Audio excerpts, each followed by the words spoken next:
Sir Neil Greenberg, many thanks for taking part in this Spotlight video. First of all, can you tell us a little bit about your background and the research and the work you do at King's College London? So I'm a psychiatrist, and I was in the British military in the Royal Navy for 23 years. And my links with King's College started when I was in the military, because King's and the department I worked in had this academic department of military mental health, which at a time that I led. I left about 7 years ago, and I've carried on my research interests with King's College, looking not just at military health, but also working for the Health Protection Research Unit, which carries out a really wide range of research. And I'm particularly interested in how organisations cope with adversity and particularly traumatic experiences. Great, thank you. And the reason we'd like to talk to you today is really to gain some insight into your research around the mental health impact of the current pandemic on those who are working on the front line, and particularly your work in supporting healthcare workers at this time as well. So what do we know about the mental health impact of working at the front line during a pandemic?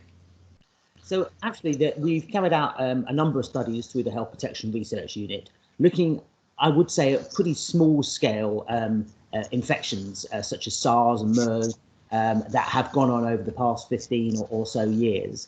And we unsurprisingly find that healthcare professionals who are engaged in trying to deal with those infections can sometimes have some really significant mental health impacts as a result. But I think it's important to say that we don't really have anything which is on the scale of the current conflict against the virus. And so at the moment, as well as those who are directly on the front line in intensive care units and in accident and emergencies, many healthcare professionals are finding this pretty tough. For instance, if you happen to work in cancer services, at the moment you aren't able to deliver your life-saving care because of the risk of infection. So there's a number of challenges out there for healthcare professionals, some of them related to the trauma and the intense workload, but some of them also related to the frustration and what we might call moral distress of not being able to deliver high quality care when you want to. Great, thank you. And you mentioned the moral distress, and I know you've adopted the concept of moral injury in your research and work on the mental health impact on frontline workers. Can you explain this concept a little more and also its relevance to this situation? Absolutely. So moral injury is a concept that really came from the military, and it describes a situation in which somebody finds that the environment they're in really clashes with their moral or ethical code. And this often results from when you can't do things that you want to do, so which is omission, when you do things that you don't think you should have done when you reflect upon them, which is commission, or acts of betrayal, where you feel that people who should be looking after you, your bosses and your managers, let you down in a really significant way. And those three situations can come together and cause you to suffer some really deep feelings of anxiety or particularly shame, guilt or anger, which in themselves aren't a mental health problem, but they absolutely make you more vulnerable to go on to develop conditions such as post-traumatic stress disorder, depression, or even from our data, it shows that actually suicidality can be linked to it as well. It's really important, particularly at the moment, because healthcare professionals have been asked to often act up and do roles that they're not used to ordinarily doing, such as someone who normally works in audiology, actually working in intensive care, which is clearly a big step. They're also seeing large numbers of patients, and they may not have the right levels of equipment that they would want to deliver the high quality care that they're used to doing. And this can make it really difficult for healthcare professionals to kind of reconcile in their own mind why it is that people may have died when actually at another time they may have been able to survive. And taken together, what we know at the moment is that as well as healthcare professionals facing potential trauma of a number of people dying and a heavy workload, they're also likely to face these morally distressing situations, and that may place them at risk of suffering of moral injuries going forward. Yeah, thank you. And that concept which you just described there, how does that, I guess, help people who are trying to support these people working at the front line as well? So we've been very lucky at King's College, at the King's Centre for Military Health Research, was one of the places I work in. We've got some grants to look into moral injury in military personnel. And we've done what I believe is some really interesting and perhaps potentially groundbreaking research into it, which just shows that actually individuals who experience moral injury and often also experience trauma at the same time, and they go hand in hand. And the reason that's important is because when it comes to talking about their difficulties in therapy, they often concentrate on the trauma, the death, the dying, and the destruction side. And they don't talk about the anger, shame, or guilt because it makes them feel horrible and it makes them think that people won't think much of them. And so sometimes therapy appears to get someone slightly better, having dealt with the trauma, but actually it's completely ignored the shame and the guilt that someone might be feeling because no one's really asked about it. And so I think our research has shown that actually clinicians who might be trying to provide care for people suffering with trauma in the current day really need to probe a little bit into whether there might be a morally injurious aspect to it. Otherwise, the treatments that people will receive really won't be as successful as they could have been. Thank you. And you have led on the staff support plan at the London Nightingale Hospital. So how has your research informed this? And what's it like translating your research and your experience into this area, into this very exceptional situation? So it was a real privilege to be asked to come and lead the staff support, particularly the mental health support at the Nightingale Hospital. And this was a situation where a whole staff support plan had to be set up, from scratch. What I found is that over the years of carrying out lots of research at King's and also my work in the military and in other environments, really helped to bring together to what would really be needed to help support staff carrying out amazingly difficult duties. So we start at the beginning, which is we know we need to prepare people properly. So our research has shown that actually giving people the right information before they start their duties can make a significant difference to their mental health whilst they're doing those duties. We also know that actually when teams begin to carry out arduous work, that actually mostly the support comes from their colleagues and particularly their supervisors. So at the Nightingale, we made sure that people buddied up before they went on to shift. And we trained supervisors to have what we called a psychologically savvy conversation with their staff. And our research carried out both in civilian and military settings shows that the attitude of someone's immediate supervisor is absolutely critical when it comes to protecting their team's mental health.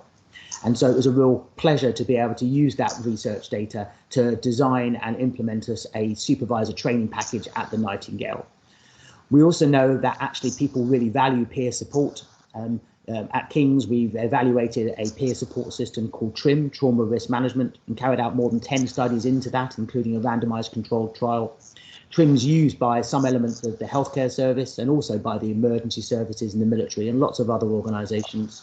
So we were able to use that learning to try and make sure that we had peers available for individuals to speak to when they came off shift and also when they were on their breaks. And then the last piece of the stepped model we put in place was to have mental health professionals like me available to support all of that team supportive process, the supervisors, the buddies, the peer supporters. And we were there to both supervise them and make sure it worked, but also to provide an early assessment and intervention service for staff who really did have significant mental health problems. So we put that all together into a nice tiered process. And actually, I felt that we really developed a system that would have supported staff's mental health. And although the Nightingale only sort of ran for a few weeks, there's no doubt from the work that we did and the staff that I spoke to that what we did made a really significant impact on their mental health. As always, once you get a good plan and you get people brought on side with that plan, getting it to work as you want to takes time. And certainly we made progress over the weeks that the plan was running towards what I would have said would have been a gold standard plan if it had carried on for longer. Yeah. And also, I guess you have a system there in place and a plan which can be used in other situations, potentially, which are similar to this as well now. Absolutely. And what's been a real sort of privilege again there is we were able to share that staff support plan at the Nightingale with the other Nightingales around the country and also lots of other healthcare trusts. And we received only really excellent feedback from that, because I think what many people want to do is to support staff doing amazing jobs. But sometimes translating that sort of slightly nebulous research into actually what do I actually practically do has been more challenging.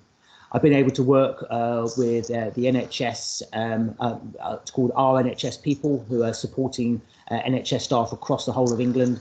And that research information I mentioned earlier has been used to feed into their staff support plan.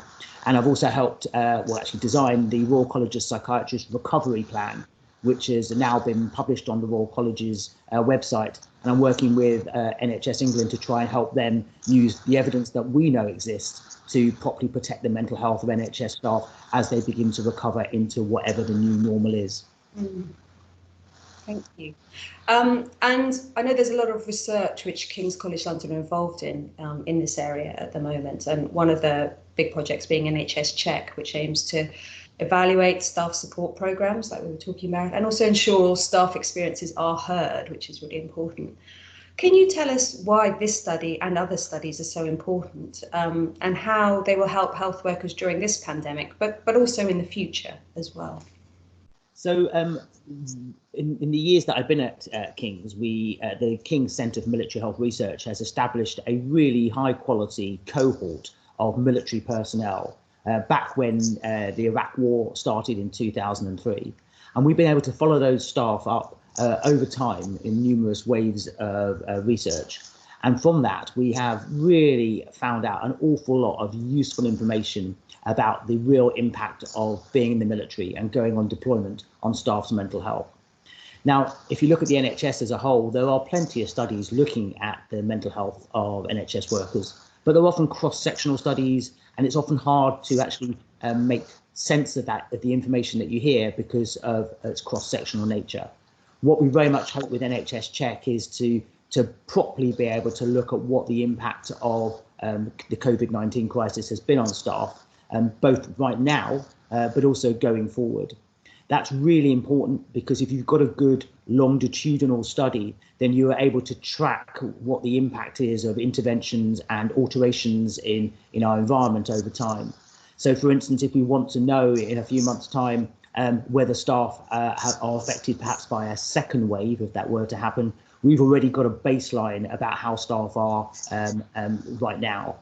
And also in terms of the interventions that we talked about earlier on, we know that there's often a great desire to do a lot of good and help staff, but without properly evaluating about whether those interventions actually make a positive difference, it's really hard to know how to plan to do things better in the future. So we very much hope that NHS Check will serve not only to determine what the impact is of the current crisis, but also as a platform for hoping to improve the mental health and well-being of NHS staff going forward, for hopefully years to come. Fantastic. Thank you very much. That's given us a really good insight into your work in this area. Many thanks. Most welcome.